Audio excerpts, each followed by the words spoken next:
ในชั้นแรกที่สุดขอแสดงความยินดีต่อท่านทั้งหลายที่มาที่นี่ในลักษณะอย่างนี้ก็คือเพื่อแสวงหาความรู้ทางธรรมะเพื่อไปใช้ประกอบในการดำเนินชีวิตของตนให้ได้รับประโยชน์มากที่สุด As the very first thing, I'd like to express my delight in that all of you have come here for the purpose of discovering knowledge about the Dhamma in order to use that understanding in living one's life so that one will receive the highest benefits from life. เมื่อได้ธรรมะมีความลึกซึ้งอยู่มากเราจึงเลือกเวลาที่เหมาะสมที่สุดสำหรับจะเข้าใจสิ่งที่มีความลึกซึ้งนั้นดังนั้นเราจึงได้เลือกเอาเวลาอย่างนี้ When speaking about Dhamma, we must deal with many profound matters. Therefore, we need to find a time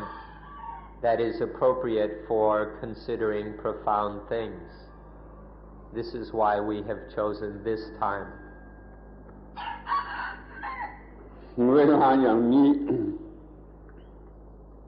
มีความพิเศษว่าเหมาะสมสำหรับธรรมะที่มีความลึกซึ้ง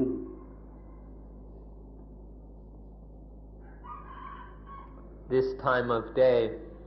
is a time that is fitting for Dhamma which is profound. เหมาะสมที่ว่าเป็นเวลาที่จิตใจพร้อมที่จะรู้จะเข้าใจคือมีความสดชื่นมีความสงบระงับมีความ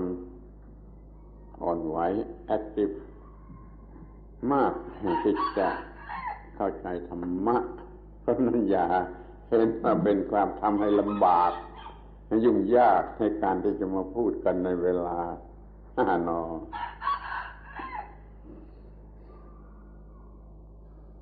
And so we choose a time when the mind is fit for understanding Dhamma. This is a time of day when the mind is still appropriate or fit. That means it's fresh. The mind is fresh right now and it's still calm and peaceful. The mind is also active. It has a readiness, an activeness with which it can investigate and understand the Dhamma. พุทธบริษัทถือกันเป็นธรรมเนียมว่าเป็นเวลาที่เหมาะสมสำหรับเรียนสำหรับคิดสำหรับฝึกฝนปฏิบัติทุกอย่างที่เกี่ยวข้องกับธรรมะในเวลาเช่นนี้ So please don't think that asking you to come here at this time is just to give you a rough time. We've chosen this time not to make things difficult for you, but because of the appropriateness of this time of day. And so it's an old tradition in Buddhism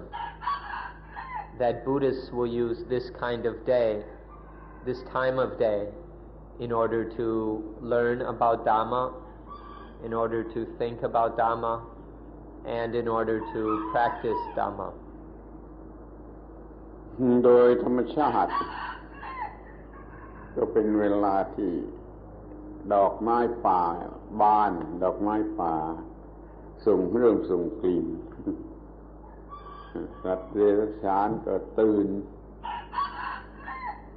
ร้อมที่จะทำหน้าที่ไก่ก็กำลังคันอยู่อย่างนี้ยิ่งกว่านั้นเราถือว่าพระพุทธเจ้าท่านตรัสรู้เวลาอย่างนี้จึงสรุปความว่าเป็นเวลาที่เหมาะสมสำหรับศึกษาสิ่งที่พระองค์ทรงสอนก็คือสิ่งที่เรียกว่าธรรมะธรรมะนั่นเอง In terms of nature, this is the time of day when many flowers begin to open. The flowers bloom and send their fragrances spreading through the world. It's the time of day when animals wake up. For example, the roosters crowing at this time of day as the animals wake up and start to go about their duties. And most important, this is the time of day in which the Buddha awakened. The great awakening of the Buddha happened at this time of day. And so this time is quite appropriate for us who wish to study that which the Buddha discovered and taught, namely the Dhamma. ท่านทั้งหลายรู้จักกันดีแต่คำว่าธรรมะธรรมะธรรมะธรรมะยังไม่รู้จักหรือเข้าใจเต็มที่ก็คำอีกคำหนึ่งซึ่งมีความสำคัญเกี่ยวกับธรรมะนั้นคำนั้นก็คือคำว่าธรรมิกะธรรมิกะในวันนี้อยากจะให้เข้าใจคำว่าธรรมิกะให้ถึงที่สุด Most of you are familiar with the word Dharma or Dhamma. Many of you have heard this word before and are quite familiar with it. But there's another word that few of you are aware of or know much about. And this is the word dhammika, dhammika or dharmika. So we'd like to spend this morning's talk trying to develop the best understanding of this word dhammika as we can. ที่นำไปใช้กันในภาษาอังกฤษหรือภาษาสากลนั่นเขาใช้คำว่า dhammic dhammic มันก็คำเดียวกับธรรมิกะธรรมิกะไงแต่เพื่อมันสั้นมันก็รัดเรียกว่า dhammic เราจะต้องเข้าใจไอ้คำว่า dhammic หรือธรรมิกะนี่กันให้ดีเป็นพิเศษ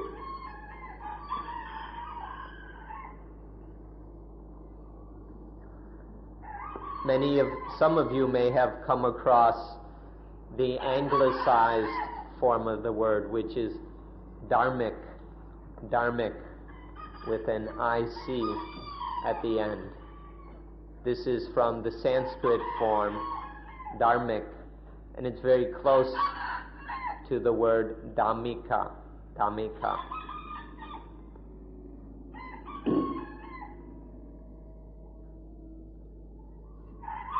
ธรรมิกหรือธรรมิกะนั่นแปลว่าประกอบด้วยธรรมถ้าเรามีแต่ธรรมเฉยๆมีแต่ธรรมะเฉยๆไม่ประกอบอยู่ด้วยธรรมธรรมะก็เป็นความรู้อยู่ข้างนอกถ้าประกอบอยู่ด้วยธรรมธรรมะนะธรรมะก็เข้ามาอยู่กับเนื้อกับตัวของเราคือมาเป็นชีวิตจิตใจของเราเสียเองนี่ความสำคัญมันอยู่ที่ตรงนี้ธรรมะมันอยู่ที่ธรรมะแต่ถ้าธรรมิกมันมาอยู่ที่เนื้อที่ตัวของเรามันต่างกันมากอย่างนี้ The word dhammika or dharmic means to be made up with or made up through, made by Dhamma. This is very important. It means that the Dhamma is with us, is in us, in our flesh and blood and bones. This is the meaning of dhammika. The Dhamma is in the Dhamma itself. But if it isn't dhammika, if the Dhamma isn't with us and in us, in our flesh and blood, then of what use is the Dhamma to us?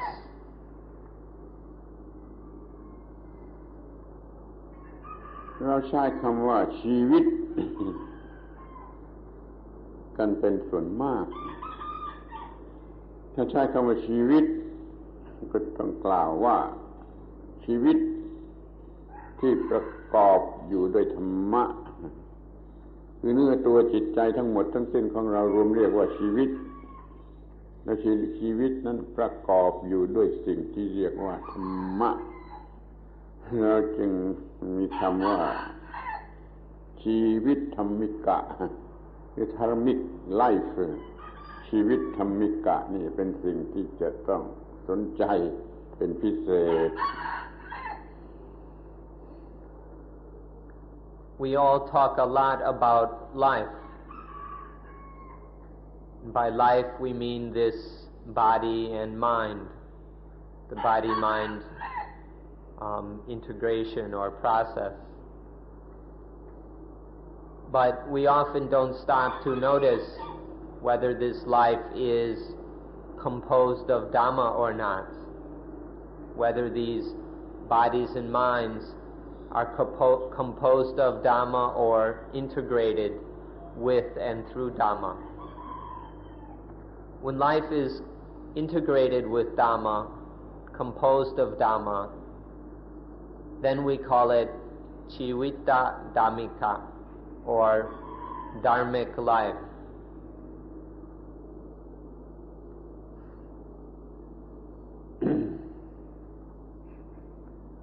เราจะต้องทำให้ธรรมะประกอบกับชีวิตด้วยชีวิตประกอบกับธรรมะ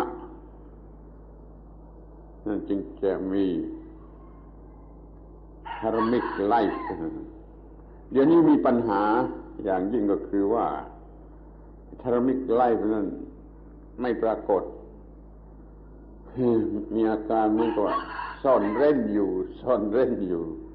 ธรรมชาติซ่อนชีวิตนี้เสียหรือจะพูดว่าพระเป็นเจ้าซ่อนชีวิตนี้เสียยังไม่ประทานให้เราจะต้องกระทำจนชีวิตนี้เป็นสิ่งที่เปิดเผยแก่เราดำเนินชีวิตประจำวันด้วย dhammic life นี่เอง Now this dharmic life is hidden. It doesn't express itself so obviously in our lives, especially in the lives of ordinary people. You can't see much of the Dhammic life. It's kind of hidden. Or you could say that God has made it a mystery or a secret and hasn't yet revealed the Dhammic life to us. So we need to act in such a way. We need to do whatever is necessary to express this Dharmic life so that in our ordinary lives, in all of our actions, words, and thoughts, there is the expression of Dharmic life. หรือจะกล่าวอีกอย่างหนึ่งก็กล่าวว่าชีวิตนี้ซ่อนเร้นอยู่ไม่เป็นที่รู้จักแก่มนุษย์ในโลกจนกว่าพระพุทธเจ้าได้ตรัสรู้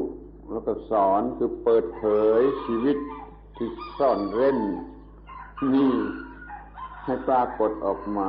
กลายเป็นชีวิตที่เรารู้จักกันในนามว่า dhammic life. Or we can say that this kind of life is hidden. It has been hidden until the Buddha discovered it, and upon discovering the Dhammic life, then revealed it, made it available to others. So, through the Buddha, the Dhammic life was no longer hidden, became something open and realizable by us. โดยทั่วไปคำว่าธรรมะหรือธรรมะคำนี้มันหมายถึงทุกสิ่งไม่ยกเว้นอะไรทุกสิ่งไม่ยกเว้นอะไรแต่ในที่นี้ในกรณีที่เรากำลังพูดนี่คำว่าธรรมะหมายถึงความถูกต้องของทุกสิ่งความถูกต้องของทุกสิ่งที่เราจะต้องมีธรรมะในกรณีอย่างนี้แปลว่าความถูกต้องของทุกสิ่งที่เราจะต้องมี Now ordinarily the word Dhamma means everything. Dhamma means thing or things, including all things. But here, the way we're using it when we speak of dhammika, Dhamma means the correctness. It means correctness, the correctness of everything that we need. The correctness of all the things we need is what we mean by dhammika or Dhamma in this case. นี่คำว่าทุกสิ่งนี่เราหมายถึงทุกสิ่งที่เกี่ยวกับธรรมชาติขอท่านทั้งหลายกำหนดคำ4 คำเกี่ยวกับธรรมชาติว่าให้ดีที่สุดที่จะว่าให้ฟัง Now when we speak of everything, we mean everything connected or related to nature. When we speak of Dhamma being everything, we mean all the things that are part of nature, connected with nature, related to nature. And when we speak of Dhamma in terms of nature, there are 4 basic meanings to the word. Please listen carefully so that you can make some understanding about this. ความหมายที่ ของทุกสิ่งก็คือตัวธรรมชาติปรากฏการณ์ทั้งหลายของธรรมชาติเรียกว่าตัวธรรมชาติกันแล้วกัน The first meaning of Dhamma here then is nature itself. All the phenomena which make up nature, what we could call the body of nature. This is the first meaning of Dhamma. ความหมายที่ 2หมายถึงตัวกฎของธรรมชาติคือกฎอันเด็ดขาดเฉียบขาดของธรรมชาติและควบคุมธรรมชาติอยู่เองด้วย The second meaning is the law of nature, the law that governs all the natural things, all the natural phenomena, that governs how they come together, how they function together, how they operate. This law that governs or controls the way all things happen is called the law of nature. ความหมายที่ 3ก็คือหน้าที่ที่ถูกต้อง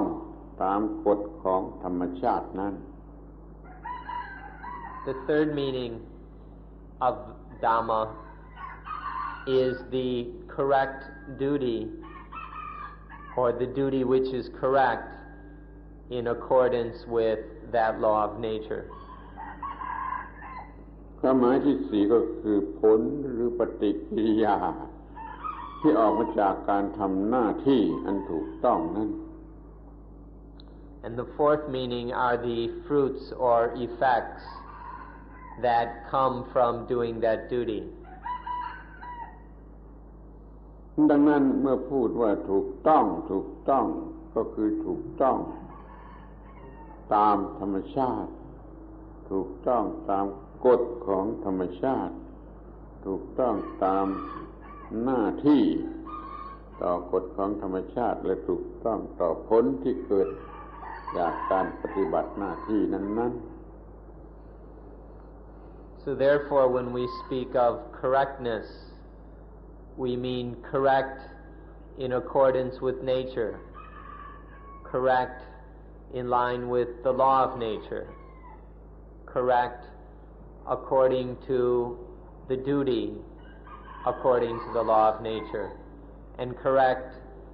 in terms of the fruits that come from doing that duty. This is what we mean by correctness. เราต้องรู้จักสิ่งเหล่านั้นอย่างเพียงพอ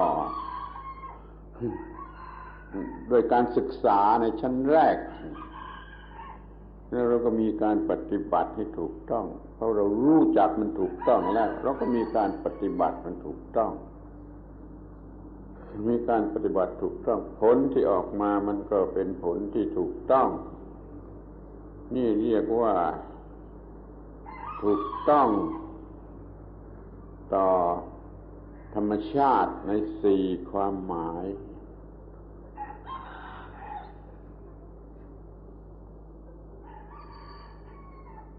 ขอโทษลืมถูกต้องคือถูกต้องตาม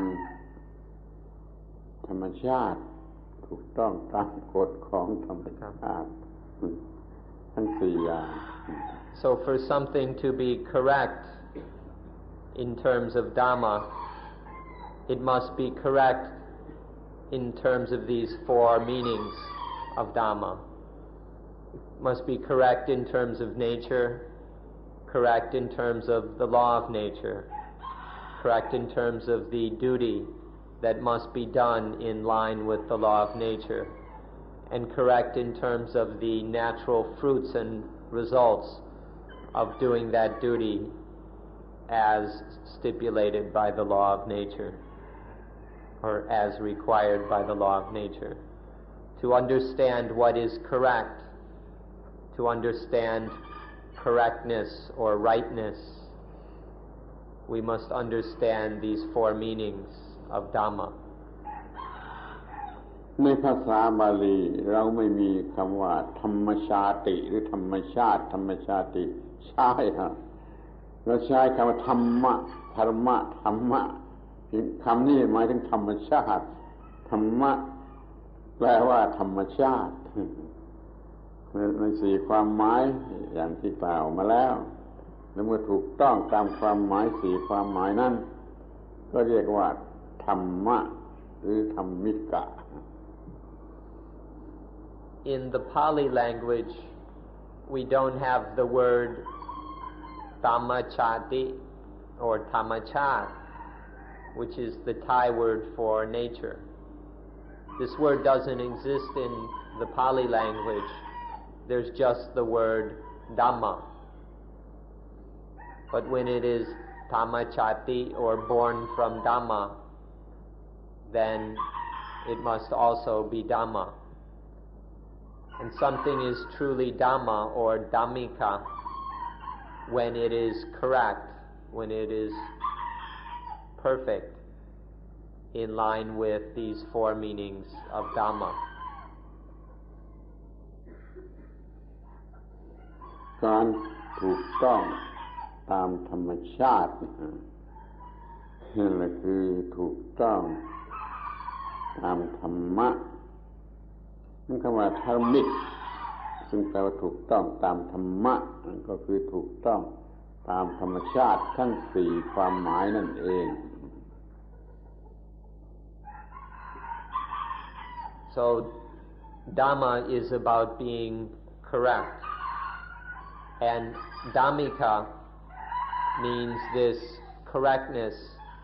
in accordance with Dhamma. And so to use the term dhammika, we must have the correctness in terms with the four meanings of nature, which we have been discussing. อาตมาอยากจะให้ทราบเสียในที่นี้เลยเกี่ยวกับ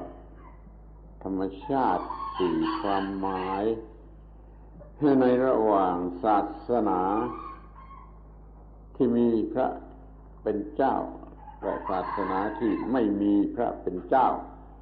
หมายความว่ากฎเกี่ยวกับธรรมชาติสี่ความหมายเนี่ยใช้ได้กับทุกศาสนา I'd like to take the opportunity right now to discuss how this fits with the religions that have a God, the theistic religions. How does this discussion of Dhamma and nature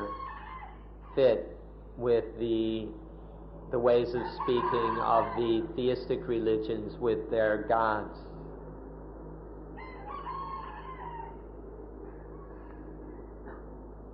ธรรมชาติ หมายถึงสิ่งที่พระเจ้าสร้างขึ้นหรือ creation หรือจะหมายถึงตัวฝ่ายวัตถุ physical body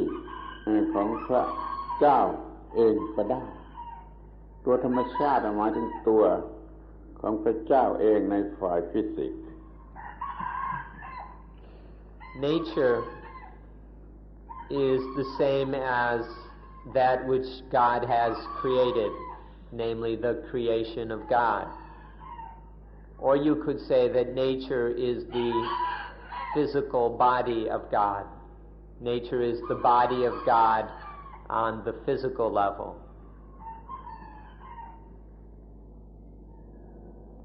กฎของธรรมชาติ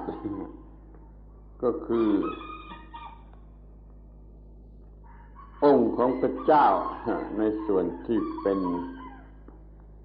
จิตหรือเป็นวิญญาณเป็น spiritual body หรือ mental body ของพระเจ้า And then the law of nature is the spiritual aspect of God. God in spiritual terms, or the spiritual aspect of God is the law of nature. ถ้าพูดให้ชัดเจนเจาะจงกว่านั้นก็พูดว่าคือความประสงค์ของพระเป็นเจ้ากฎธรรมชาติคือความประสงค์ของพระเป็นเจ้า Or if we put it a little more clearly, we can speak of it as being the will of God. The will, the hope of God is the same as the law of nature. ทีนี้หน้าที่ตามกฎของธรรมชาติก็คือสิ่งที่เราจะต้องทำตามความประสงค์ที่เรียกว่าแพร่อ้อนวอนพยายามด้วยความภักดีที่จะทำให้ถูกพระทัยของพระเป็นเจ้าหน้าที่ตามกฎของธรรมชาตินั้นก็คือเราสนองความประสงค์ของพระเป็นเจ้า Third is that which we must do, that which we must perform or practice according to the will of God, which can be called prayer, the prayer of God, which is the response, the wholehearted response to the will of God. This corresponds to the duty that is required by the law of nature. ส่วนผลจากหน้าที่นั่นก็คือ grace หรือสิ่งที่พระเจ้าประทานตอบสนองให้แก่เรา And then the last one is the grace of God, that which God bestows upon us. The grace of God corresponds with the natural fruits of doing the duty required by the law of nature. แต่ว่าผลนี่มันแยกเป็นสองอย่าง ถ้าเราทำผิดกฎของพระเป็นเจ้าก็ได้รับเกรส ซึ่งไม่เรียกว่าเกรสแต่มันก็เป็นเกรส คือประทานมาอย่างยุติธรรมให้มีความทุกข์ ถ้าถูกต้องมันก็ให้มาอย่างที่ว่าเป็นที่น่าพอใจเป็นเกรสที่น่าพอใจ But there are two aspects to this fruit. There's the kind of grace which nobody calls grace, but it's still a kind of grace. When we act incorrectly regarding the duty required by the natural law, then in a very just way, God punishes us with dukkha. This is a form of grace, but since nobody likes dukkha, they don't speak of it as being grace. The other kind of fruit arises when one correctly performs the duty according to the will of God. And then the fruits are those which are satisfying, which we recognize readily as being grace. ดังนั้นท่านจะเห็นได้เองว่ากฎเกณฑ์เรื่องธรรมชาติสี่ความหมายนี้ใช้กับศาสนาทุกศาสนาไม่ว่าจะเป็นทีอิสหรือเอทีอิสมันจะต้องยอมรับไอ้กฎเกณฑ์ทั้งสี่นี้ด้วยกันเลยทำให้พูดได้ทุกศาสนามีพระเจ้าอย่างพุทธศาสนาเนี่ยถูกจัดว่าไม่มีพระเจ้านั่นมันเขาหลับตาจัดเอาตามพอใจพุทธศาสนาก็ยอมรับกฎของธรรมชาติในฐานะเป็นพระเจ้าเป็น impersonal God นั่นต้องยอมรับว่ามีทั้ง personal God และ impersonal God แต่แล้วก็ใช้ได้กับธรรมะสี่ความหมายดังนั้นเรามีศาสนาเดียวกันเสียดีกว่าทั้งหมดทั้งจักรวาลนี่เรามีศาสนาเดียวกันเสียดีกว่าไม่ต้องมีความขัดแย้งใดๆในระหว่างศาสนา So one can see that these four natural principles can be used both with the theistic religions and the non-theistic religions. Whether religions speak in terms of God or in terms of nature and natural law, we can find that these same four principles are prominent and central in any religion. Therefore, we can say that all religions have God. All religions have God. But many modern scholars consider Buddhism as being atheistic. They speak of Buddhism as not having a God. The scholars who categorize things in this way do so out of ignorance. Their eyes are shut, and so they don't know what Buddhism is about, and they make their little categories because they don't understand Buddhism. It's not a matter of Buddhism not having a God. It's just that some people don't understand that there are two kinds of God. There's the personal God and the impersonal God. The so-called theistic religions have a personal God. And then the so-called natural religions or atheistic religions have an impersonal God. But if we look more carefully, we see that all religions have God, and especially when we view them in terms of these four natural principles, then we see that it's pretty much the same God. This being the case, there's no more need for religions to compete, to argue, to convert each other, and to go through all their wasteful struggles. Since all religions have the same God, they ought to accept this fact and learn to work together for their own good and the good of life. Impersonal God ฟังไม่ออกเข้าใจไม่ได้สำหรับคนที่มีปัญญาอ่อนดังนั้นจึงต้องมีการพูดเป็นสองชนิดคือสำหรับคนปัญญาอ่อนและคนปัญญาสมบูรณ์เลยเกิดมีเป็นสองภาษาเรียกว่าภาษาคนสำหรับคนธรรมดาพูดและภาษาธรรมสำหรับคนที่มีความรู้ทางธรรมพูดที่กอดจึงได้ออกมาเป็นสองชนิดคือ personal God และ impersonal God.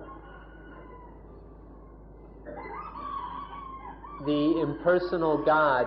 cannot be understood by those people of weak intelligence. Peoples whose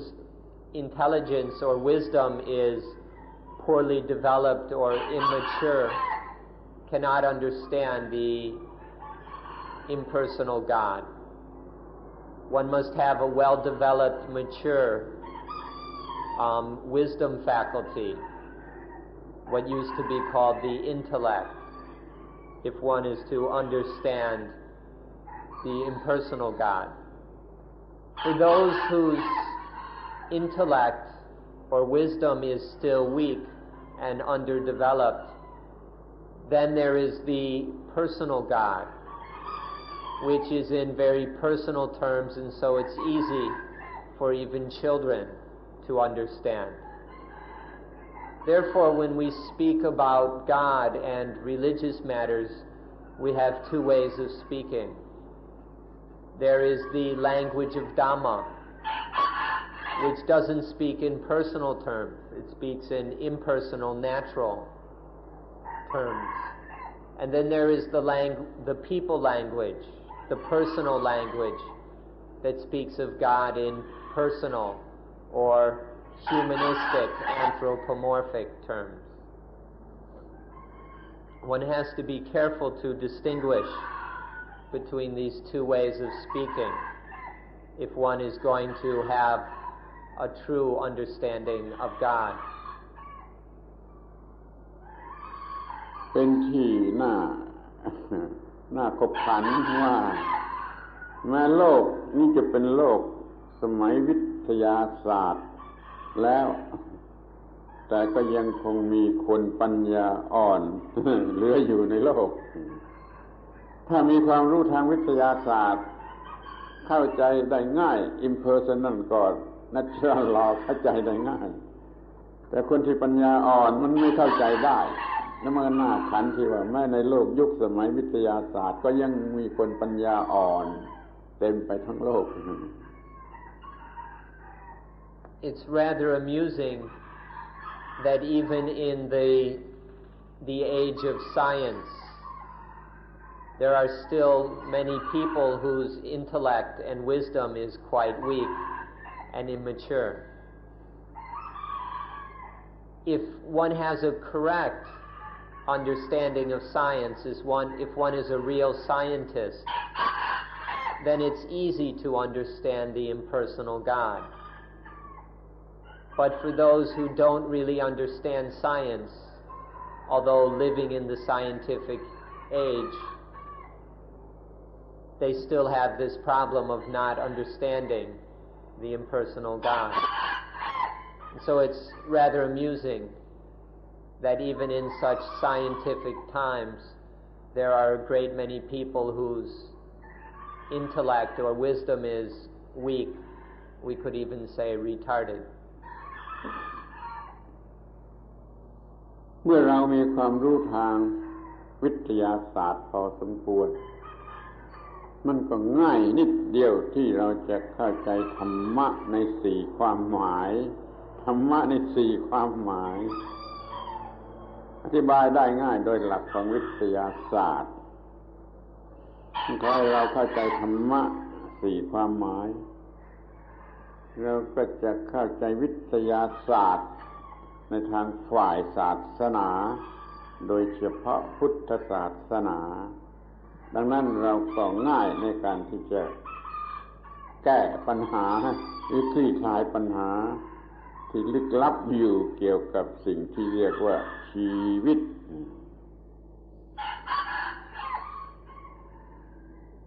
If one has a genuine understanding of Dhamma, it's quite simple to explain and understand the four meanings of Dhamma. And if one understands these four meanings of Dhamma, then one will have a correct understanding of science in terms of religion. One would correctly understand the religious or spiritual side of science. So therefore, if we are to have a mature and thorough understanding of science, we must not overlook the spiritual aspect or the science of religion. And therefore we need to understand the four meanings of nature, of Dhamma. เรามาพิจารณาความหมายของคำว่าธรรมิกะ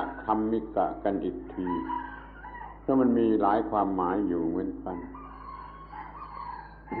So let's consider the meanings of the word dhammika once again, because the word dhammika in fact has quite a few meanings. ความข้อแรกก็จะต้องกล่าวง่ายๆตรงๆว่าธรรมิกะนี่แปลว่ารู้ธรรมะธรรมิกะแปลว่ารู้ธรรมะรู้ธรรมะในสี่ความหมายก็สามารถที่จะปฏิบัติถูกต้องต่อธรรมชาติธรรมิกะคือรู้ธรรมะ So dhammika means first of all to know the Dhamma, to understand the Dhamma in all four of its meanings. And further, dhammika means to practice correctly according to nature, to practice and live correctly towards and regarding nature. ความหมายที่สองธรรมิกะคือปฏิบัติธรรมะถ้าเรารู้ธรรมะเราจึงสามารถปฏิบัติธรรมะเมื่อเราปฏิบัติธรรมะอยู่เราก็เป็นธรรมิกะยิ่งขึ้นไปกว่าที่เพียงแต่จะรู้เฉยๆเดี๋ยวนี้ปฏิบัติธรรมะถูกต้องอย่างถูกต้อง The second meaning of dhammika is to practice the Dhamma correctly. When one knows and understands the Dhamma, then one is able to practice it correctly, to respond correctly to nature. And when one practices the Dhamma correctly, then one is dhammika on an even higher level through practicing it. Just to know the Dhamma but unable to practice it is not enough. Understanding it, we have to be able to practice. ธรรมิกะความหมายที่สามก็คือมีธรรมะอยู่กับเนื้อกับตัวมีเนื้อมีตัวเป็นธรรมะมีกายเป็นธรรมะมีจิตเป็นธรรมะมีวิญญาณเป็นธรรมะนี่ก็มีธรรมะ The third meaning of dhammika is to have Dhamma, to possess Dhamma. That means that the Dhamma is in one's flesh and blood. It's in one's body and soul. There is Dhamma in one's body, Dhamma in one's mind, one has the spirit of Dhamma. When one has the Dhamma in all aspects and thoroughly, this is an even higher meaning of Dhammika. ในภาษาบาลีเรามีสำนวนสำหรับพูดลึกลงไปถึงกับว่าอาบรถอยู่ด้วยธรรมะอาบชุ่มซกอาบชุ่มอยู่ด้วยธรรมะคือเปียกอยู่ด้วยธรรมะอย่างนี้ก็มีคืออาบธรรมะอาบรถอยู่ด้วยธรรมะเหมือนกับเราอาบน้ำอยู่เป็นประจำ In the Pali language there is a phrase which conveys the meaning of this quite well. It can be translated as to bathe in the flavor of Dhamma. To bathe in the flavor of Dhamma until one is wet through and through, is soaked, until one is soaked or permeated by Dhamma. To bathe in the flavor of Dhamma until thoroughly permeated or soaked by it is this third meaning of Dhammika. สูงขึ้นไปอีกก็คือดื่มเหมือนกับดื่มน้ำดื่มธรรมะดื่มรสของธรรมะหรือบางทีก็ว่ากินรสของธรรมะมันหมายถึง experience เลยทั้งทางกายทั้งทางจิตอยู่ด้วยธรรมะนี่ถึงสูงสุดอย่างนี้ก็เรียกว่าธรรมิกะ Even higher than that is to drink the Dhamma, to drink or imbibe the Dhamma. Or we can even say to eat, to partake of the Dhamma, which by this we mean to deeply experience the Dhamma both physically and mentally. When we experience the Dhamma on all levels deeply, this is an even higher meaning of Dhammika. แต่เนื่องจากธรรมะเป็นเรื่องของจิตเราจึงต้องมีคำว่าจิตเนี่ยประกอบอยู่ด้วยเสมอมันจึงมีคำกล่าวว่าดื่มรสของธรรมะอยู่ด้วยนามกายคือหมู่แห่งจิตเราดื่มรสแห่งธรรมะอยู่ด้วยความรู้สึกทางจิตอย่างนั้นอย่างนี้อย่างนั้นทุกๆอย่างดื่มรสของธรรมะอยู่ด้วยนามกาย Now because the Dhamma is something mental or spiritual, it is experienced by mind. And so there's a phrase in the Pali scriptures which goes to drink the flavor of Dhamma through the Namakaya. Gaya means group, collection, or body. And Nama means here immaterial or mental. And so this means, Namakaya means the collection of all mental things, or of all the mind's functions and activities. And so the mind in all its aspects, in all its functions, all its whatevers, drinks the Dhamma. เราเรียนธรรมะศึกษาธรรมะเราปฏิบัติธรรมะเราก็มีธรรมะแล้วก็ดื่มรสของธรรมะอยู่ในนามกายอย่างนั้นก็4ความหมายอย่างนี้เต็มที่ก็เรียกว่าธรรมิกะธรรมิกหรือธรรมิกะ ประกอบอยู่ด้วยธรรมะนี่คือความหมายอันเต็มเปี่ยมของคำว่า dhammic. And so we have the Dhamma, we bathe in the flavor of Dhamma, we drink or imbibe the Dhamma with the Namakaya. This is the fullest meaning of Dhammika, the perfection of Dhammika. ชีวิตไหนเกี่ยวข้องกับธรรมะในลักษณะอย่างนี้แล้วก็ควรเรียกมันว่า dhammic life, dhammic หรือ dhammika,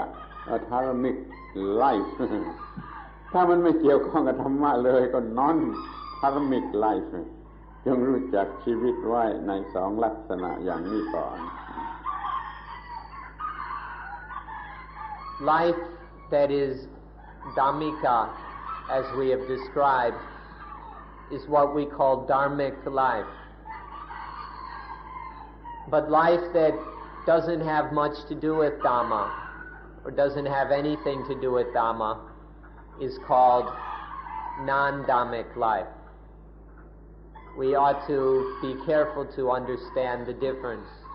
between dharmic life and non-dharmic life. ท่านก็ควรจะถามตัวเองดูหรือดูตัวเองตรวจดูตัวเองแล้วก็ถามตัวเองดูว่าเรากำลังมี dhammic life หรือ non-dhammic life. So you should ask yourself, you should look at yourself asking, do we have dharmic life or non-dharmic life? Is this life of ours right here? Ask yourself this, dharmic or non-dharmic? ท่านมาที่นี่เพื่อแสวงหาความรู้ทางธรรมะหรืออยากรู้ธรรมะแต่บางคนอาจจะไม่ใช่ก็ได้แต่อาตมาเชื่อว่าทุกคนมาที่นี่ต้องการจะมีความรู้เรื่องธรรมะแต่แล้วก็มีปัญหาว่าเอาไปทำอะไรบางคนก็เอาไปใช้เป็นความรู้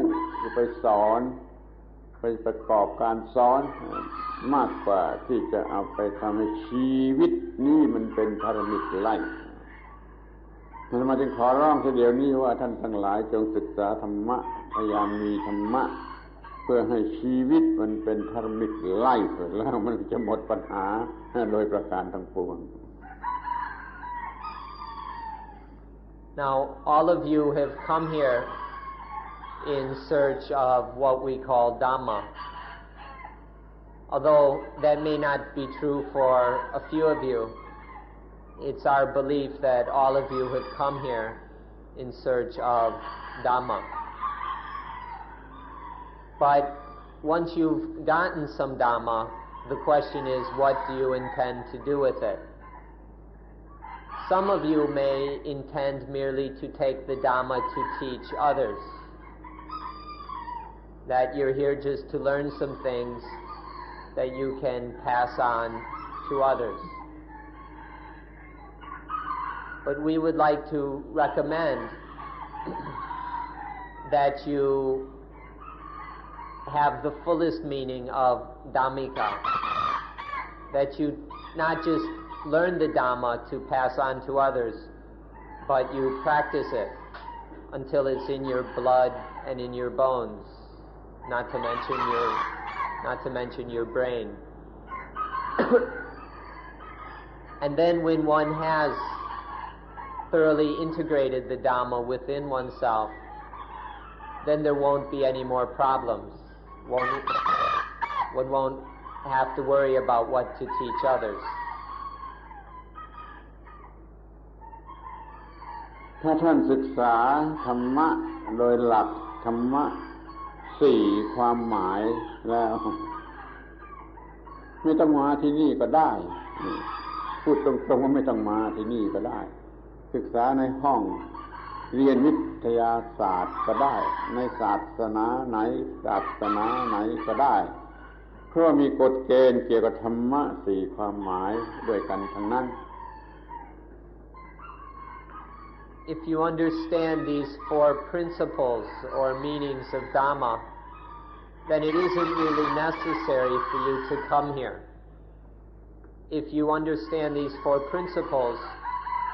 you can study and practice the Dhamma anywhere. You could study it in the science classroom or in the scientific laboratory. You'll know how to investigate and practice Dhamma according to these four principles. You can practice Dhamma in any religion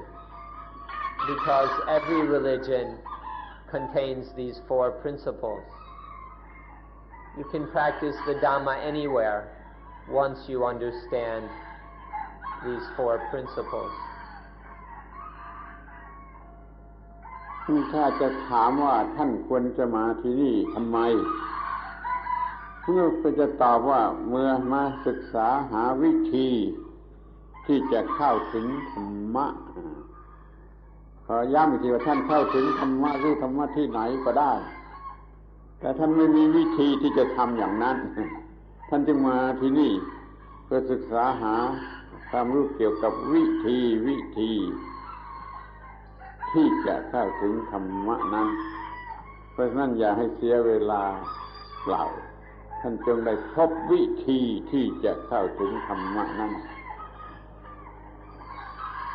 Now some people ask why you should come here, why you ought to come here. And our response is the reason for coming here is to learn the method, the way for realizing the Dhamma. Once you know how to do it, you can do it anywhere. But the problem is when we don't yet know how to go about investigating, discovering and realizing the Dhamma, then you ought to come here because we can help you to understand the way or method for realizing the Dhamma. If this is what interests you, then this is the place to come. But let us emphasize that once you know the method or way, you can put it into practice anywhere. You don't have to stay here for the rest of your life. And let us remind you that if you understand the four meanings of Dhamma, if you really understand them, you'll know how to practice and discover the Dhamma for yourself. ขอบอกกล่าวเสียในที่นี้เลยว่าท่านอย่าได้เข้าใจไปว่าจะศึกษาธรรมะเพียงเถรวาทหรือมหายานที่ต้องแบ่งเป็นเถรวาทมหายานนั้นมันมีความจำเป็นสำหรับจะพูดกับคนปัญญาอ่อนหรือคนปัญญากล้าแข็งมหายานเขาจะช่วยทำให้ง่ายสำหรับคนปัญญาอ่อนจึงได้คิดระเบียบสำหรับศึกษาขึ้นมาหลายอย่างสำหรับคนปัญญาอ่อนเราไม่ต้องไปแบ่งเป็นเถรวาทหรือมหายานถ้าเรารู้ธรรมะสี่ความหมายธรรมะสี่ความหมายเป็นธรรมะแท้จริงและสูงสุดไม่มีลักษณะเป็นเถรวาทหรือมหายาน We might as well take the time to deal with another difficulty or question some people have. This is the distinction between Theravada Buddhism and Mahayana Buddhism. And some people have the question or problem, which way should we follow? Should we follow the Mahayana path or the Theravada path? One needs to recognize, in order to solve this question, that there are many kinds of people in the world. There are the people with weak or retarded intellect, and those with a well-developed, vigorous intellect. For those of weak or immature understanding and wisdom, there needs to be developed many ways to interest them and help them along. And this is what Mahayana Buddhism has done. Mahayana Buddhism has figured out all kinds of rituals, ceremonies, chants, and practices for all the different varieties of people in the world whose intellects or wisdom faculties are not highly developed.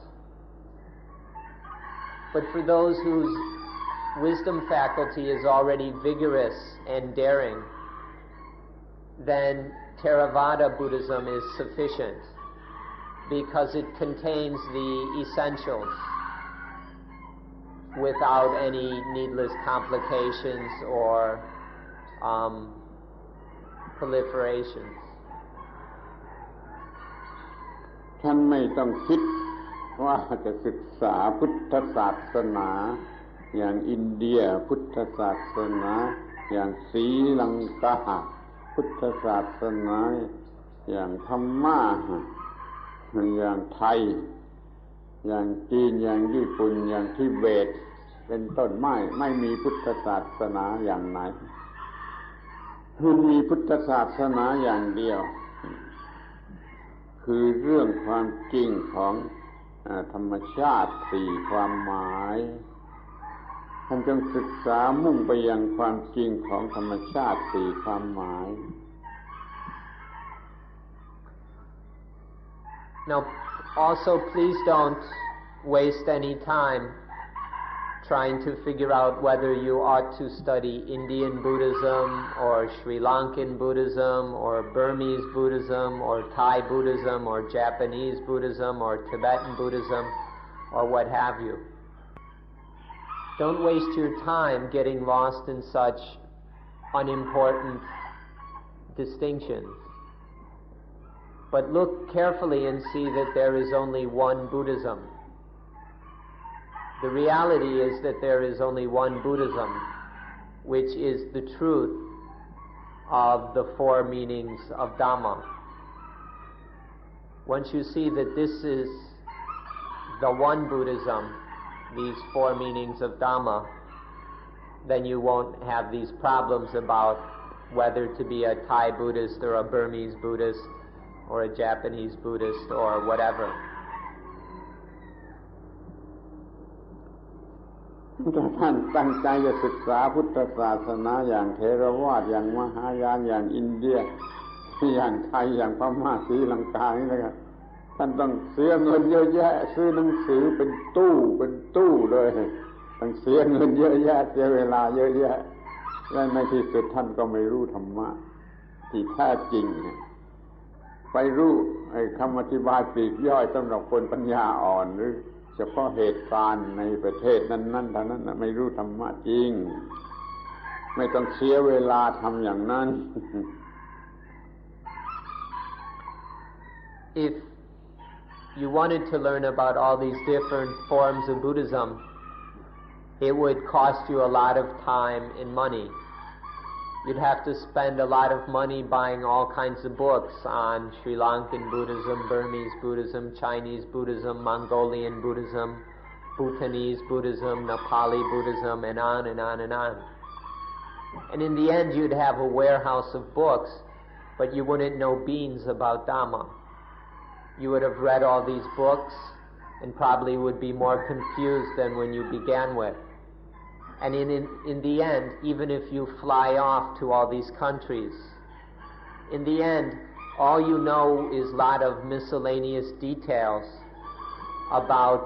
the Buddhism, the different forms of practices and rituals and ceremonies and things that have been developed for the weak-minded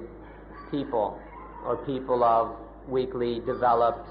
wisdom faculties. Or you will have learned the little details that have been of specific applications of the Dhamma in different times and places. That would be the most you could get out of it, certain specific applications which probably aren't relevant or applicable to you anyway. And you won't have gotten to the real heart or to the life itself of Dhamma. วิธีที่ดีที่สุดก็คือศึกษาธรรมะสี่ความหมายมันนั่งลงที่นี่ที่ไหนก็ได้ ในบ้านก็ได้ที่ไหนก็ได้แล้วก็กำหนดศึกษาธรรมะสี่ความหมายที่มันมีอยู่ในตัวเราในร่างกายของเราที่ยาวสักวาเดียวเท่านั้นก็จะพบธรรมชาติ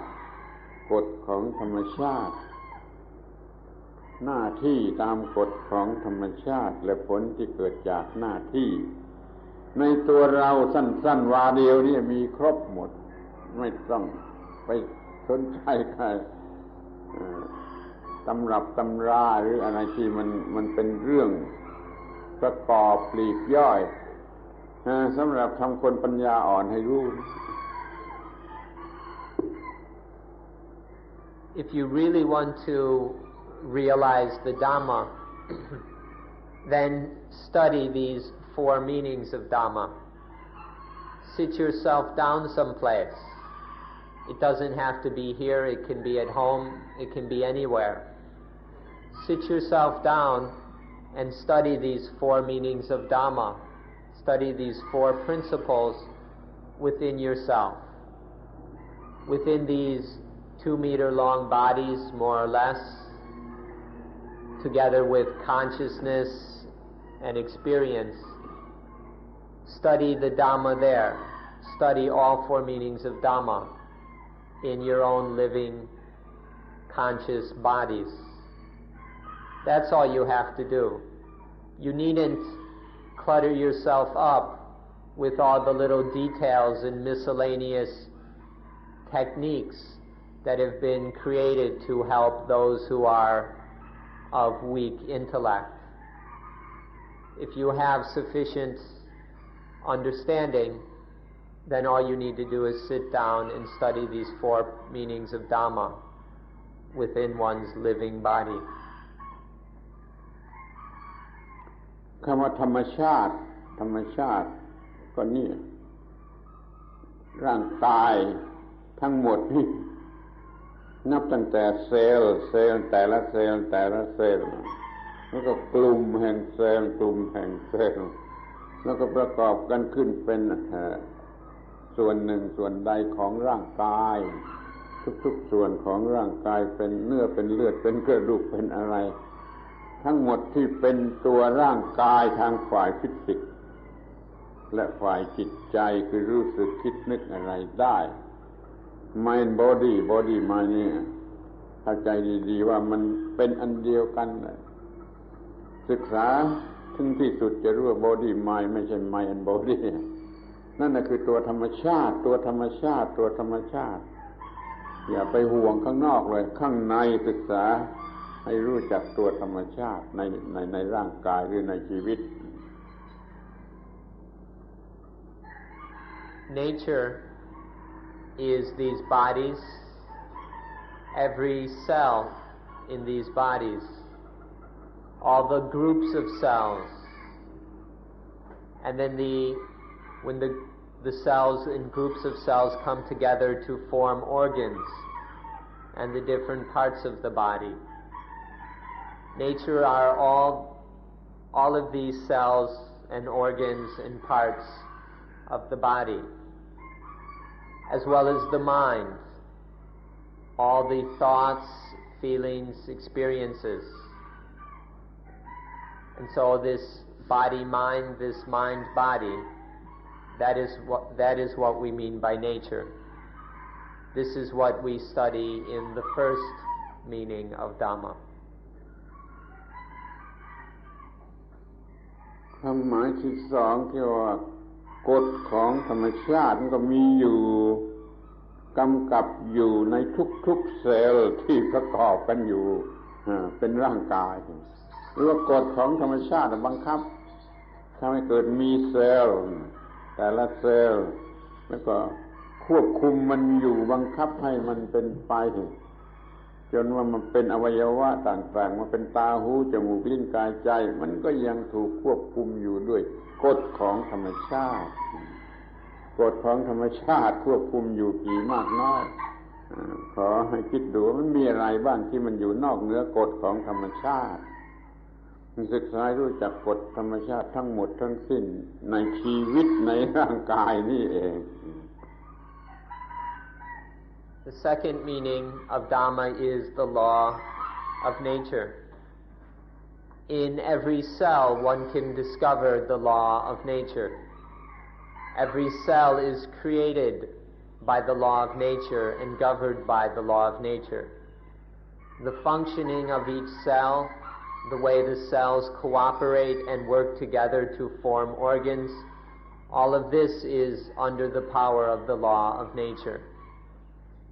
The way these organs function, the functioning of, say, the eyes, the ears, the nose, the tongue, the body, the brain, the functioning of all these organs is totally under the law of nature. So one can study the law of nature in all these things which are governed by the law of nature, all the physical and mental things within this living body.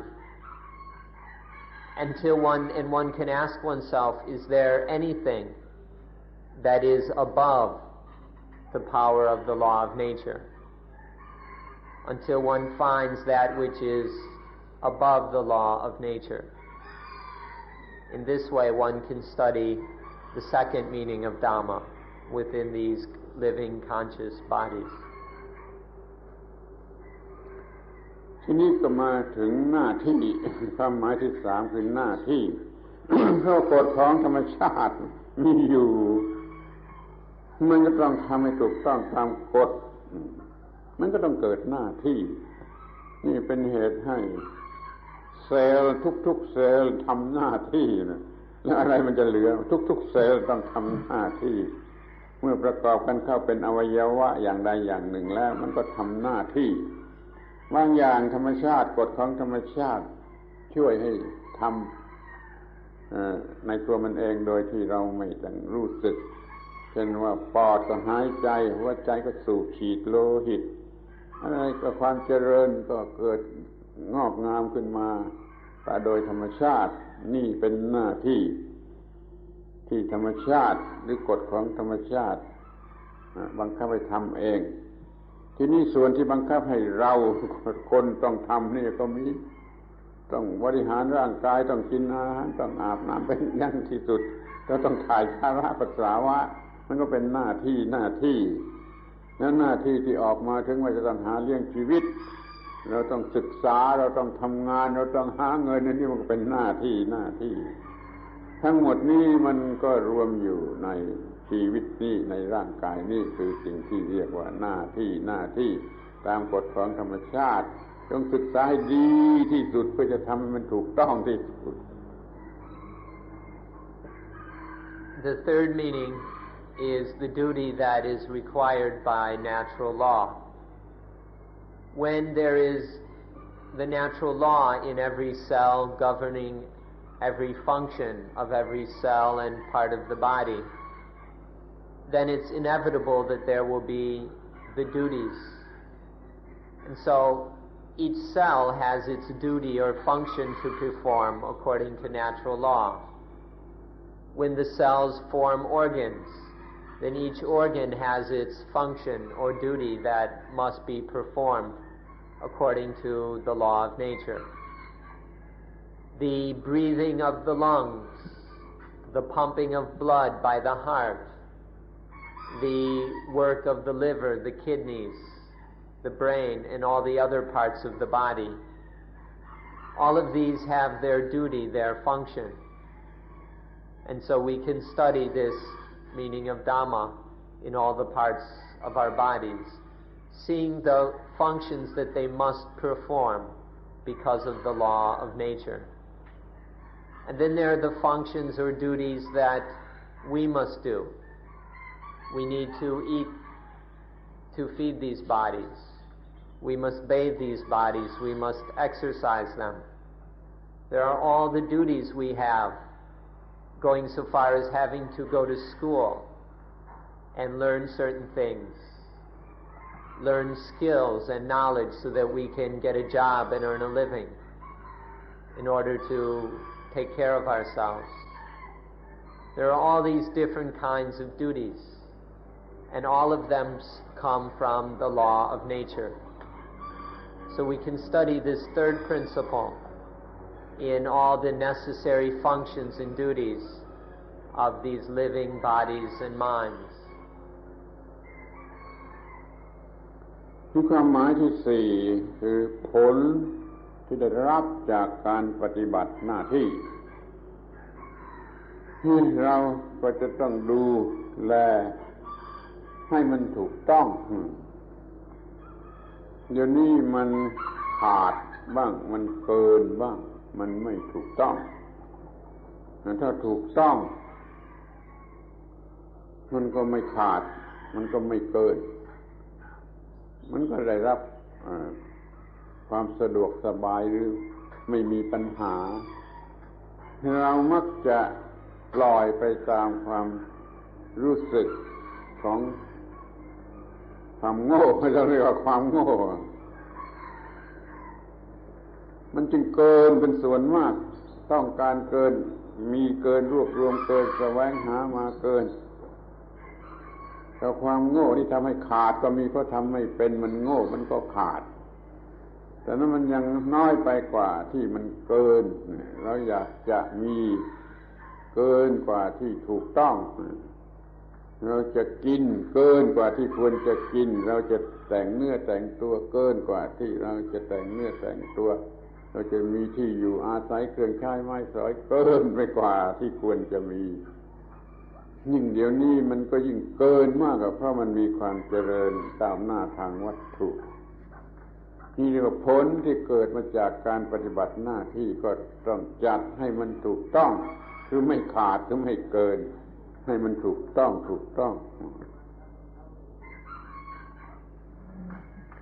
And then there is the fourth meaning of Dhamma, the fruits, the results of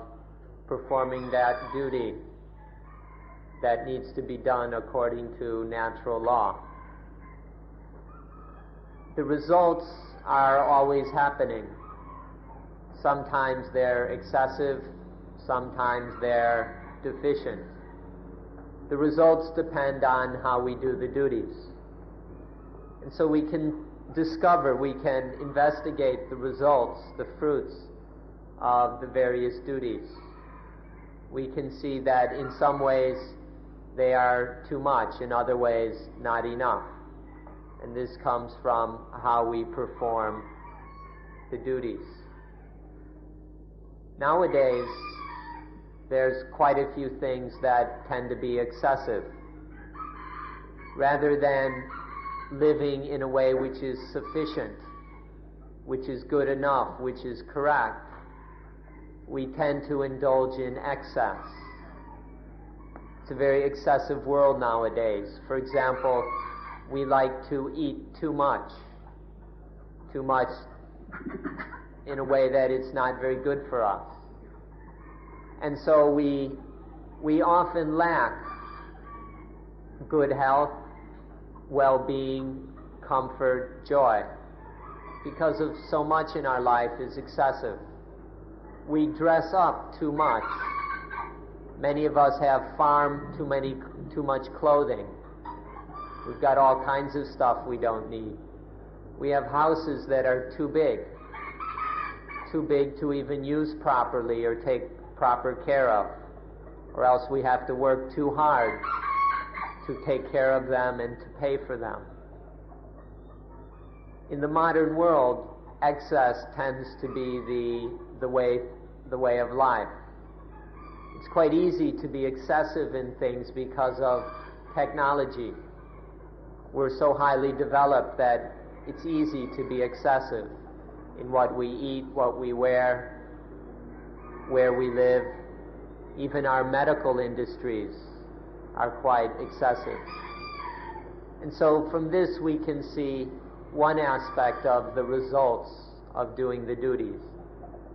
That when we go too far one way, we can see what results we get. And they tend to be not very peaceful, not very happy, not very satisfying, not very healthy. เราอยู่ในโลกที่เป็นยุคอุตสาหกรรมสมัยนี้มีความลำบากมากเพราะเราถูกลวงด้วยการโฆษณาของอุตสาหกรรมเครื่องจักรมันผลิตออกม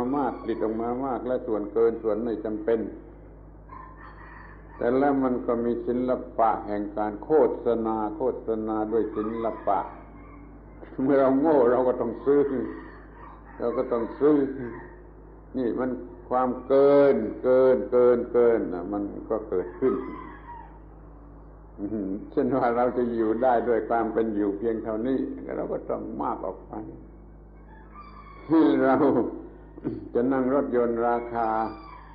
หมื่นไม่ได้แล้วเราต้องนั่งรถยนต์ราคาแสนราคาล้านบ้านเรือนเหมือนกันอยู่ในราคาหมื่นราคาแสนไม่ได้มันเป็นราคาล้านเขาว่าห้องน้ำของคนบางคนราคาตั้ง3 ล้านห้องน้ำเท่านั้นนี่เกินโดยไม่รู้สึกตัวนี่ระวังเพราะว่ากิเลสหรือความไม่รู้ของเรามันมีแต่จะนำไปสู่ส่วนเกินถ้าเรามามัวยุ่งกันอยู่แต่กับส่วนเกินนี่มันเป็นชีวิตที่หลับหรือที่โง่หรือที่หลงไม่มีความพักผ่อนไม่มีความสงบมีแต่ปัญหาเรื่อยไปเพราะเราไม่รู้จักควบคุมผลอันเกิดจากหน้าที่เราแสวงหาผิดและยังใช้ผิดนี่ขอให้ทุกท่านรู้จักควบคุมผลที่จะเกิดจากหน้าที่ให้ดีๆเราจะครบ4ความหมายถูกต้อง4ความหมายวิเศษประเสริฐไม่มีอะไรจะวิเศษเท่า Nowadays it's very difficult for us. It's very difficult to understand the Dhamma because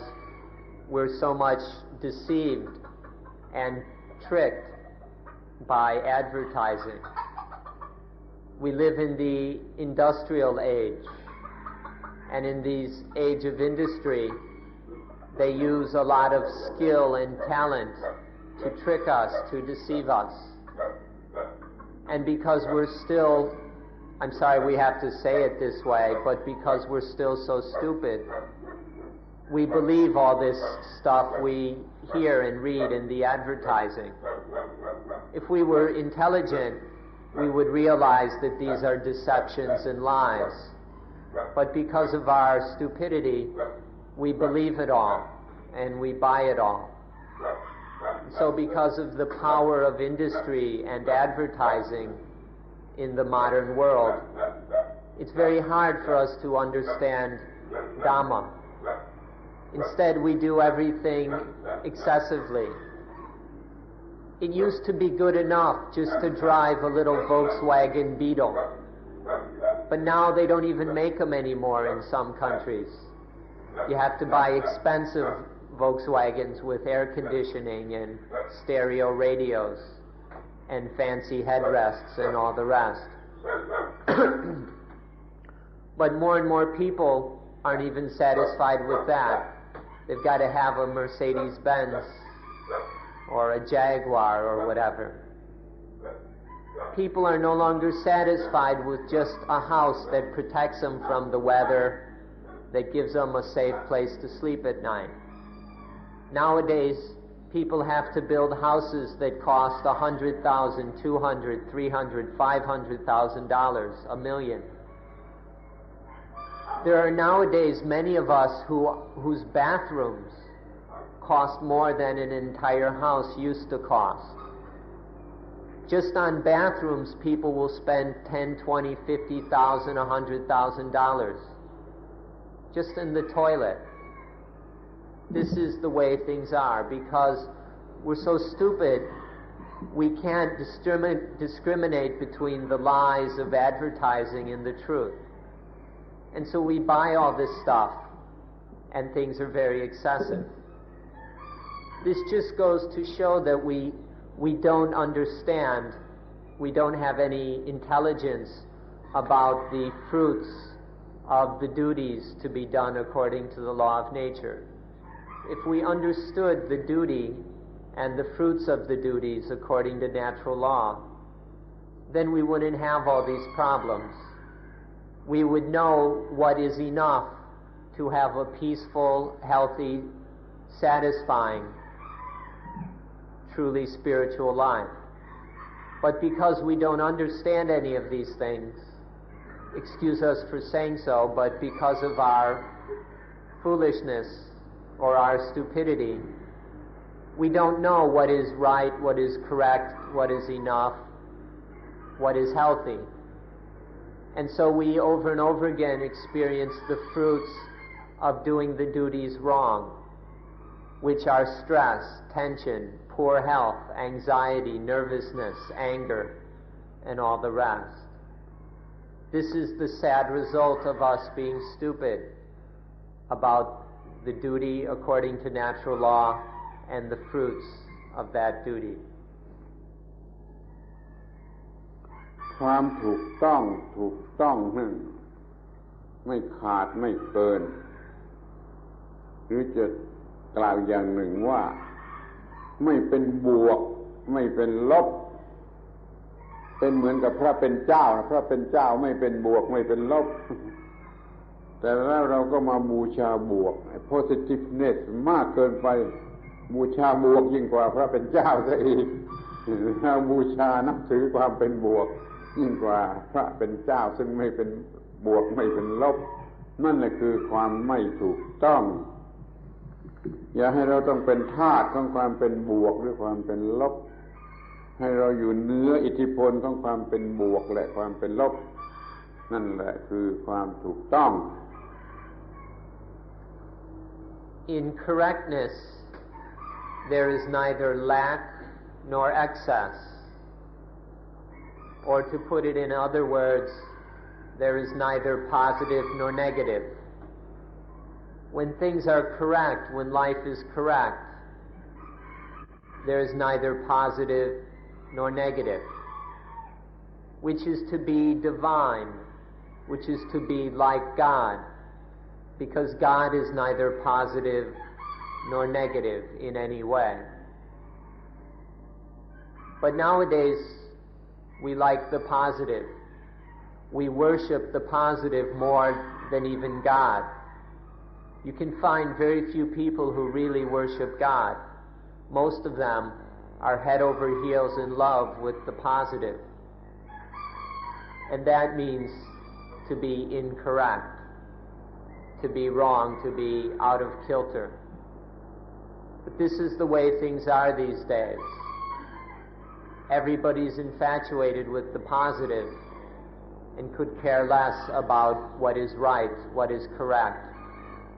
or with God. But what is correct is to neither attach to the positive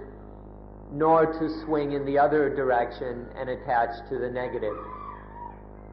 but to no longer be a slave to positive and negative, to be above the positive and the negative. This is what it means to be correct. เราบูชา positive มากเกินไปจนเราบูชากอดไม่ได้เพราะกอดอยู่เหนือความเป็น positive เป็น negative เดี๋ยวนี้เราบูชา positive มากเกินไปจนเราบูชาพระเจ้าไม่ได้จริงหรือไม่ขอให้ลองสังเกตดู Nowadays we worship the positive so much that we can no longer worship God. When we're worshiping the positive, We can't worship God because God is beyond positive and negative. But nowadays we're worshiping the positive so much that we can't worship God. We don't know how to pray to God because we only pray to the positive. Whether this is true or not, please take a good look at your own life and see whether or not this is true. เมื่อเราหลงถึงกับบูชา positive โดยส่วนเดียวอย่างนี้แล้วเราก็ไม่สามารถปฏิบัติให้ถูกต้องตามกฎเกณฑ์ของธรรมชาติสี่ความหมายตัวธรรมชาติตัวกฎธรรมชาติตัวหน้าที่ตามกฎธรรมชาติตัวผลเกิดจากหน้าที่อันถูกต้องมันไม่มีความถูกต้องในธรรมชาติสี่ความหมายแล้วก็มีชีวิตที่ไม่ถูกต้องมีชีวิตที่ไม่ถูกต้องเป็นชีวิตที่ไม่ประกอบด้วยธรรมะ non-dhammic life นี่ขอสังเกตดูข้อนี้ And because we're so infatuated with the positive, so much caught up with the positive and the negative, we can't live and practice according to the four principles of Dhamma. And when we can't live along these lines in harmony with these four principles, then our life is unconnected with Dhamma. We're disconnected from Dhamma, which means our lives are non-dharmic. เดี๋ยวนี้เรามีชีวิตชนิดที่ไม่ถูกต้องคือไม่รู้จักความจริงของธรรมชาติสี่ความหมายเราไม่สามารถปฏิบัติให้ถูกต้องตามกฎเกณฑ์ของธรรมชาติสี่ความหมายแล้วก็มีความไม่ถูกต้องชีวิตของเราก็ไม่ถูกต้องเป็นชีวิตที่ไม่ถูกต้องหรือจะเรียกว่าไม่ประกอบไปด้วยธรรม non-dhammic life นี่ดูกันตรงนี้ให้ดีๆมันไม่มีชีวิตที่ถูกต้อง Nowadays our lives are not correct. We don't live correctly. We live out of harmony with these four principles of Dhamma. And so the result is that we have lives which are full of problems. And this is something that no intelligent person can deny, because all around us are these signs of the incorrectness of our lives. The way we dress, the way we treat each other, the way we destroy the environment, the way we oppress other people, the violence of our societies and our lifestyles, the imbalance, the overconsumption, and it's a very long list. The forms of mental illness, the strange diseases, the crime, and so on. Our lives are not correct, and the evidence for this is quite obvious if anybody would stop to examine the evidence intelligently. But nobody does because we're so infatuated with the positive that we keep on heedlessly living these very incorrect, destructive lives. And so we can't understand these four principles of Dhamma, and we can't live according to them. And this problem, this situation goes on and on, this incorrectness of our lives. เมื่อสถานการณ์เป็นเช่นนี้เราก็กล่าวได้ว่าชีวิตที่ถูกต้องเป็นสิ่งที่ลึกลับซ่อนเร้นถูกซ่อนเร้นเป็นชีวิตที่ซ่อนลึกธรรมชาติซ่อนหรือพระเจ้าซ่อนเสียชีวิตที่ถูกต้องถูกซ่อนไม่ปรากฏอยู่ลึกซึ้งเราจึงดำเนินชีวิตชนิดที่ไม่ถูกต้องเต็มไปด้วยปัญหาจนเป็นชีวิตที่กัดเจ้าของชีวิตกัดเจ้าของชีวิตกัดเจ้าของ ราะว่าเราไม่ดำเนินชีวิตที่ถูกต้องเพราะเป็นเรื่องที่ถูกซ่อนเร้นลึกลับอยู่ชีวิตที่ถูกซ่อนเร้นอยู่คือชีวิตที่ถูกต้อง And so when conditions are the way they are, when our ways of living are so drastically incorrect, then when our lives are so non-dharmic, then the dharmic life, the correct life, is deeply hidden. The dharmic life is such a mystery to us because the way we live is so incorrect. The dharmic life is so profound, so difficult for us to understand, simply because of the incorrectness of our way of living, which means of our ways of thinking. And so the result is that we go on living incorrectly, often without even thinking of doing anything about it. ที่ว่าไม่ถูกต้องนั่นก็คือไม่ถูกต้องตามกฎเกณฑ์ของธรรมชาติสี่ความหมายไม่รู้ไม่ชี้กับกฎเกณฑ์ของธรรมชาติสี่ความหมายไม่ปฏิบัติให้ถูกต้องตามกฎเกณฑ์ของธรรมชาติสี่ความหมายมันจึงเป็นชีวิตที่ไม่ถูกต้องเราดำเนินชีวิตอยู่อย่างไม่ถูกต้องเราจึงได้รับผลตอบแทนคือความทุกข์ทรมานเกรดได้จากพระเป็นเจ้าคือความทุกข์ทรมานหน้าหัวเกรดที่เป็นทุกข์ทรมานเพราะไม่ถูกต้องตามกฎเกณฑ์ของธรรมชาติสี่ความหมาย When we speak of being correct or right, we mean correct in line with the four principles of Dhamma. It's very simple that when we're correct, when we live correctly, when our way of living is correct in line with these four principles, then life is correct, then life is dharmic. But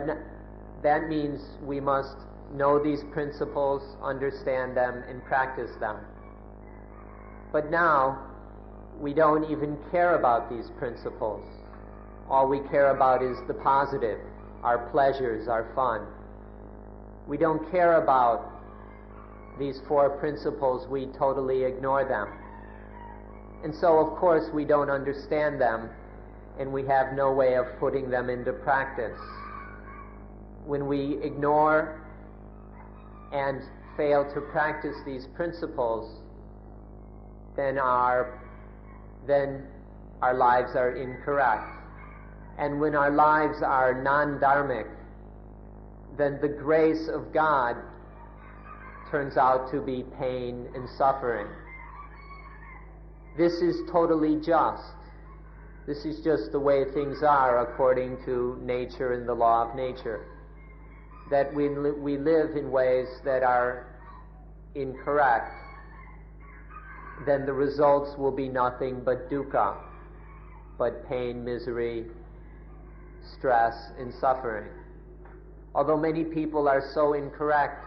they don't even realize it. But this is the grace of God turns out this way, to be pain and suffering, because our lives are so non-dharmic. ความไม่ถูกต้องตามกฎเกณฑ์ของธรรมชาติสี่ความหมายเท่านั้นยังไม่พอนี่มันมากถึงขนาดที่ว่าคดโกงขบฏหลอกลวงหรือ blackmail ต่อธรรมชาติสี่ความหมายทั้งขบฏต่อกฎเกณฑ์ของธรรมชาติสี่ความหมายนี่ขอดูให้ดีๆนี่คืออะไร And nowadays it isn't enough for people to merely be incorrect in terms of these four principles of Dhamma. That doesn't satisfy people to just be incorrect. Nowadays they must rebel. they must pervert and even blackmail the four principles of Dhamma. This is something we should take a look at. นั่นคือ misconcept ว่าตัวกูว่าของกูเอาตัวกูของกูมาแทนธรรมชาติคือเอาธรรมชาติมาเป็นตัวกูของกูปิดธรรมชาติมีไอ้ตัวกูของกูเกิดขึ้นมาแทนด้วยความไม่รู้หรือ ignorance นี่คือการขบฏต่อธรรมชาติเกิดตัวกูของกูขึ้นมาล้นเอาของธรรมชาติมาเป็นของตัวกูของกูไปเสียหมด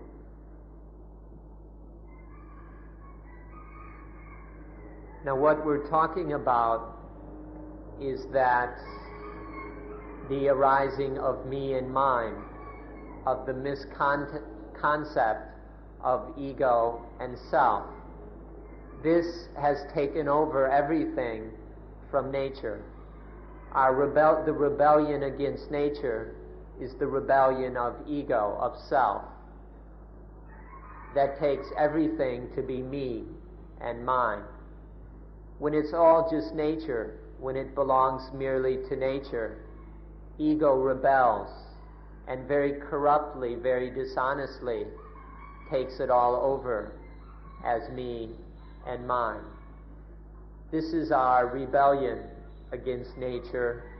against Dhamma.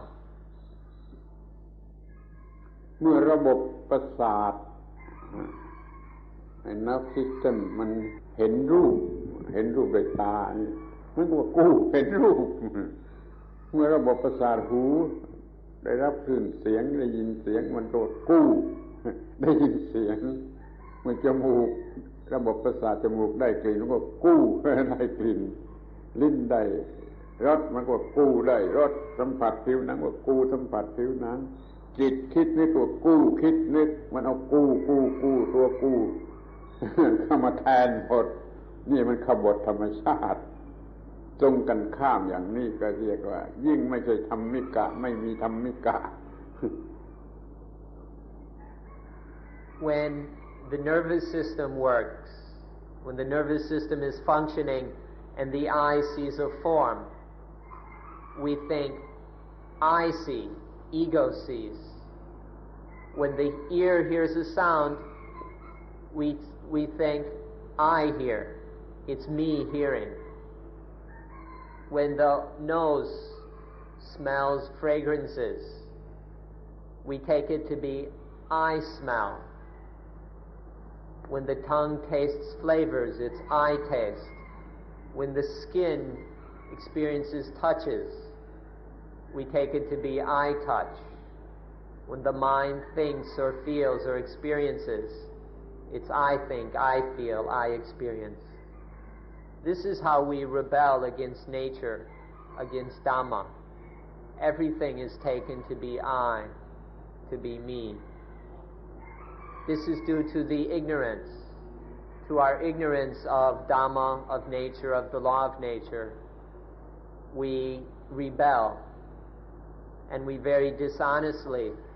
very crookedly take everything to be me and mine, to be ego and self. อาตมาเข้าใจว่าคำว่า I ไม่นี่ไม่สามารถแสดงความหมาย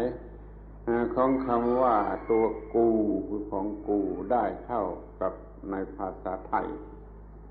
ต้องผนวกให้ว่ามันเป็น ignorant I ไม่มันเป็น arrogant I ไม่ให้มันมากกว่าในทางอย่างนั้นมันจึงจะเท่ากับความหมายของคำว่าตัวกูหรือของกูมันไม่ใช่เพียงแต่Iหรือไม่ตามธรรมดาI don't think that the English words I and mine can fully convey the meaning of the Thai words dua gu and kong gu. Gu is a word that literally means I, but it has very crude, low, arrogant connotations. So when we say tuagu, one has a very arrogant, crude kind of ego. So if to translate this into English is difficult. The way many of us use the word ego in English is close to tuagu, to that real strong, assertive, aggressive, arrogant, crude, me. That which we mean by ego comes close to tuagu. So we must call it an arrogant I, a crude I, the stupid I, the stupid ego.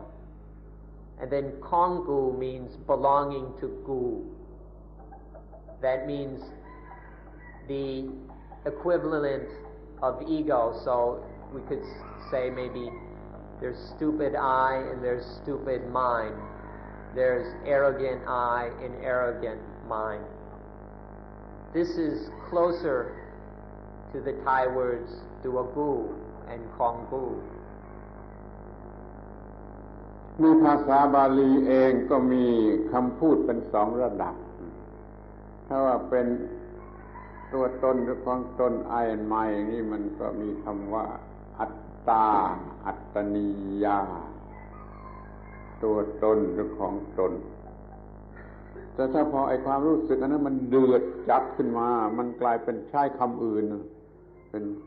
อหังการะมะมังการะนี่ความหมายของคำว่ากู้หรือของกู้อหังการะกู้มะมังการะของกู้ภาษาบาลีก็มีอยู่เป็นสองระดับท่านขอให้ในภาษาพูดของเราตามธรรมดานี่ก็มีเรื่องตัวตนของตนอยู่เป็นสองระดับไอ้อันไม้เขาให้มีเป็นสองระดับถ้าเป็นเดือดจัดแล้วมันเป็นตัวกู้ของกู In the Pali language there are two pairs of words on two levels. The first pair is the word atta and attaniya. Atta just means self, and attaniya means connected or having to do with self. Atta and attaniya are the ordinary level of I and mine. But when it becomes more intense, kind of hot and boiling, more anxious, then the Pali words are ahangara and mamamgara, which literally means something like I-making and my-making. So when it becomes very egoistic, the egoistic I and the egoistic mind, or what some of us call I-go and my-go, this cruder, more intense, more anxious level of I and mine is designated in Pali by ahangara and mamamgara. So notice the ordinary, not so bad I and mine, and the really crude and dangerous egoistic I and egoistic mind. นี่คือชีวิตที่ไม่ถูกต้องสูงสุดเลยนันทรมิกไม่ประกอบด้วยธรรมไม่ถูกต้องสูงสุดจะมีกู้มีของกู้ทีแรกก็ว่าไม่ใช่ธรรมชาติเอาของธรรมชาติมาเป็นของตนแล้วก็มันเข้มข้นจนถึงกับว่าเป็นตัวกูเป็นของกูละเลยธรรมชาติไม่สนใจธรรมชาติเอาตัวกูของกูขึ้นมาแทนนี่คือชีวิตที่ไม่ประกอบด้วยธรรมะหรือไม่ถูกต้องขอท่านทั้งหลายจงรู้จักไว้ดีว่านี่คือตัวปัญหาที่ทำให้เรามีความทุกข์ทรมานนี่คือตัวปัญหาชีวิตไม่ถูกต้องชีวิตเต็มไปด้วยความยึดมั่นถือมั่นโดยอุปาทานว่าตัวกูว่าของกู When life is on the level of this egoistic me and mine, the I-making and the ego-making and my-go-making, on this very crude level, this is when life is totally non-dharmic. It's totally out of harmony, out of line with Dharma. At first, life was just because of our ignorance, we took things to be self and belonging to self. But later this intensified. It gets worse. It becomes very strong, arrogant, proud. And then it's no longer simply self and belonging to self. It becomes ego. It becomes this arrogant, crude, very destructive ego and the egoistic mind. And this is when life has totally rebelled against Dhamma.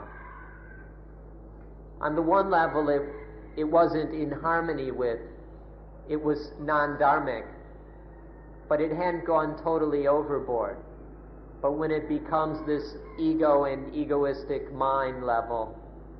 then life is in total rebellion against nature and Dhamma. And then we end up with the very disastrous results that we experience nowadays. เพื่อขจัดความเลวร้ายเหล่านี้ให้หมดไปทั้งโดยที่เป็นเหตุและโดยที่เป็นผลความเลวร้ายทั้งที่เป็นเหตุและที่เป็นผลจะถูกขจัดให้หมดไปด้วยการรู้ความจริงคือธรรมะจึงขอให้ท่านทั้งหลายศึกษาเรื่องอิทัปปัจจยตาปฏิจจสมุปบาทเมื่อรู้เรื่องนี้โดยแท้จริงแล้วจะรู้ธรรมชาติรู้จักธรรมชาติโดยแท้จริงไอ้เรื่องตัวกูของกูก็จะหมดไปหรือว่าท่านจะสามารถควบคุมตัวกูของกูไว้ได้โดยการมีสติสัมปชัญญะเป็นต้นซึ่งท่านจะหามาได้โดยการปฏิบัติอานาปานสติดังนั้นจึงขอร้องท่านทั้งหลายให้พยายามสุดความสามารถที่จะเรียนรู้เรื่องปฏิจจสมุปบาทจะปฏิบัติจิตให้มีสมรรถนะสูงสุดด้วยอานาปานสติอย่างที่เราจะได้ฝึกกันต่อไปที่เซ็นเตอร์ขอให้พยายามสิ่งที่จะแก้ปัญหาหรือตัดปัญหาทั้งหมดทั้งสิ้นได้ Now all of these low, harmful, destructive things that we've been talking about, especially this very disastrous ego and egoism, the way to deal with these is to understand Dhamma in all four of its meanings. Because to understand those four meanings thoroughly will include the knowledge of how to live in a way that is free of these crude, ugly, evil things such as ego and egoism or egotism. So we request and advise that you study dependent origination. Study itappajayata, the law of interconnectedness, interdependency, interconditionality that governs all of nature, or what is also called the law of dependent origination, paticca samuppada. Please study this thoroughly until you understand it profoundly. And then you need to have mindfulness. You need to have wisdom that it can be applied, or wisdom in action, and a strong, clear, stable mind to do so. In order to develop these mental qualities and abilities, we encourage you to practice anapanasati, first of all, to learn how to practice, and then to use your time here to practice it and understand it more deeply through trying it out, which is what you'll be doing over at the meditation center. So in order to deal with all these evil and disastrous effects of ego and egoism, we encourage you to do your best to understand dependent origination and to dedicate yourselves to the practice of mindfulness with breathing so that you will have the ability to deal wisely and correctly with dependent origination, with the facts of life. ขอให้ศึกษาเรื่องอิทัปปัจจยตาปฏิจจสมุปบาทให้ดีที่สุดให้แจ่มแจ้งที่สุดแล้วมันชีวิตนี้ก็จะเปิดเผยไม่มีชีวิตที่ซ่อนเร้นหรือเป็นความลับอีกต่อไปจะเปิดเผยต่อความถูกต้องเราจะดำเนินชีวิตที่ถูกต้องไม่มีปัญหาใดๆเหลืออยู่ขอให้สนใจเป็นพิเศษที่ศึกษาเรื่องอิทัปปัจจยตาปฏิจจสมุปบาท So please do your best to study the laws of itappajayata, interdependency, and paticca samuppada, codependent origination, as well as anapanasati, mindfulness with breathing in and out. Please do your best to study these and practice them so that you will be able to find the life which is truly dharmic. And then life will be totally open. Instead of the dharmic life being hidden away, a secret and mystery, it will become something totally obvious and manifest. So we encourage you to thoroughly study dependent origination and to dedicatedly practice anapanasati in order to have a thoroughly open and blossomed dharmic life. ขอให้ท่านฝึกหรือเทรนในอานาปานสติเถิดท่านจะควบคุมกระแสแห่งชีวิตได้อย่างมีความถูกต้องทุกๆประการเรื่องมันก็จะจบ So we beg of you to study and practice anapanasati thoroughly and deeply, and then you will be able to master the stream of life so that it is always correct and correct in all aspects, and then all your problems will be over, your search will be finished. ขอขอบพระคุณท่านทั้งหลายเป็นผู้ฟังที่ดีด้วยความอดทนมาเป็นเวลา2 ชั่วโมงแล้วขอขอบคุณขอให้ท่านทั้งหลายประสบความสำเร็จในการศึกษาและการปฏิบัติ ทุกท่านเถิด Last of all, we'd like to thank you for being very good listeners. We've spoken for just over 2 hours and you've listened very well, very attentively. We thank you for your patience and we hope that it bears fruit in very successful study and practice, and that your time here and the rest of your life helps you to discover the best thing there is to get in life. ขอปิดประชุม So the meeting for today is closed.